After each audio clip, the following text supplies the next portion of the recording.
और भारत को विकसित भारत बनाना है, उसके लिए हमारे देश के यशस्वी प्रधानमंत्री सम्मानित नरेंद्र मोदी जी ने एक संकल्पना करी है और उन्होंने प्रण लिया है कि भारत की आज़ादी के जब 100 वर्ष पूरे होंगे तो हम भारत को विकसित भारत बनाएंगे। और उस विकसित भारत को बनाने के लिए हमें क्या क्या करना है, कैसे हम भारत को विकसित भारत बना सकते हैं, इसके लिए और आज के यह विधानसभा सम्मेलन रखा गया।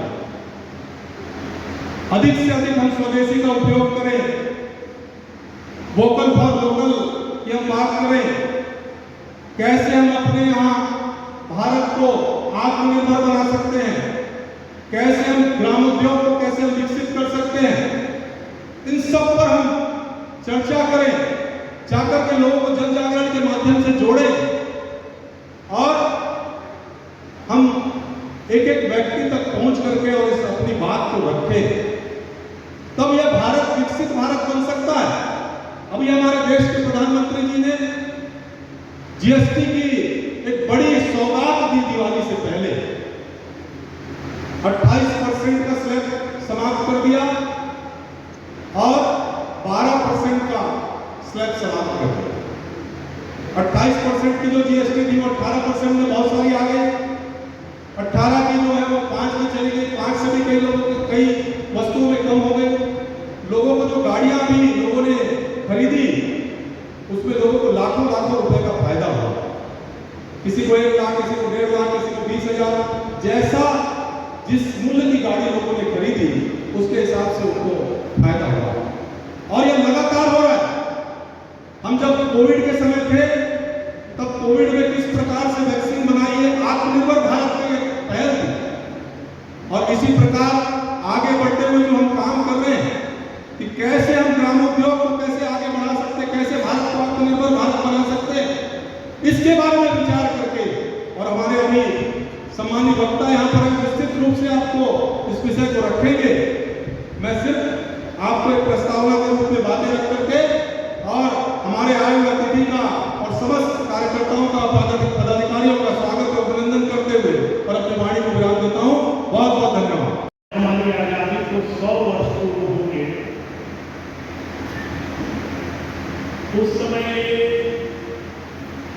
विकसित भारत बने, दुनिया में विकसित भारत दिखे, इस संकल्प के साथ हमारे देश के यशस्वी प्रधानमंत्री आदरणीय नरेंद्र मोदी जी उस दिशा में काम कर रहे हैं और ये प्रयास कोई आज से नहीं है।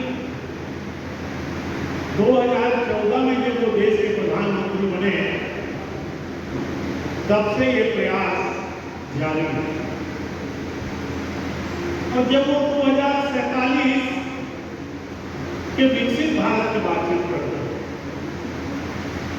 दुनिया की तीसरी बड़ी अर्थव्यवस्था की बात करते हैं, तो एक संशय का वातावरण खड़ा करने की कोशिश की जाती है कि ये कैसे हो सकता है।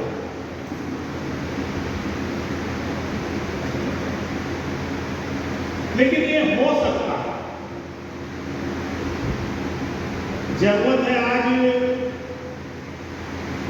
इस विकसित भारत के अभियान में आम जनता की सहभागिता सुनिश्चित कैसे करें और आम जनता के प्रयासों से ही ये विकसित भारत बन सकता है। और इसलिए एक व्यापक जन जागरण अभियान पूरे देश में हमारी पार्टी के द्वारा चलाया है। अगर हम हमारे देश के इतिहास में जाएं तो ये हमारा देश सोने की चिड़िया कहलाता था।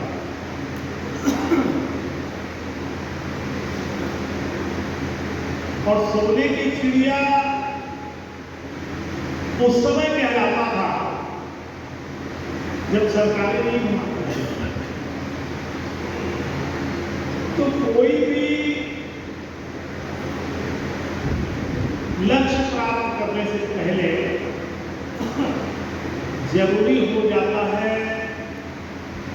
कि हम हमारे इतिहास का अध्ययन करें। और जब हम हमारे देश के इतिहास का अध्ययन करते हैं तो हम पाते हैं कि हमारे देश का एक वैभवशाली इतिहास हमारे सामने है। कई बार लगता है कि ये कहने की बात है कि 400 साल 500 साल या 1000 वर्ष पूर्व ये सोने की चिड़िया कहलाता था, ये सब कहने की बात है। ऐसा नहीं, सोने की चिड़िया था और एक उदाहरण दूंगा, उदाहरण अनेकों है, अनेकों उदाहरण है और उस उदाहरण को लगभग सब लोगों ने पढ़ा है, जाना है। मैं दूसरे उदाहरण ही नहीं दूंगा। एक सोमनाथ के मंदिर को लूटने के लिए मोहम्मद गजनवी 17 बार आया, 17 बार। अब आप कल्पना करिए कितना वैभव रहा होगा हमारे देश में कि एक बार में कोई लूट के नहीं जाता, एक बार ले गया, 2 बार ले गया, 17 बार मोहम्मद गजनवी आया था एक मंदिर में। अब आप कल्पना करिए कि हमारे पास ये जो वैभव था, सोने की चिड़िया था, वो देश आज किस मुकाम पे खड़ा और क्यों खड़ा है, कौन सी कमियां रह गई हमारे से या कौन सी चूक हुई हमारे से जो हम पीछे रह गए। और इस देश के और पहले 700 साल पहले के इतिहास में चले जाएं तो दुनिया में 700 साल की प्राधीनता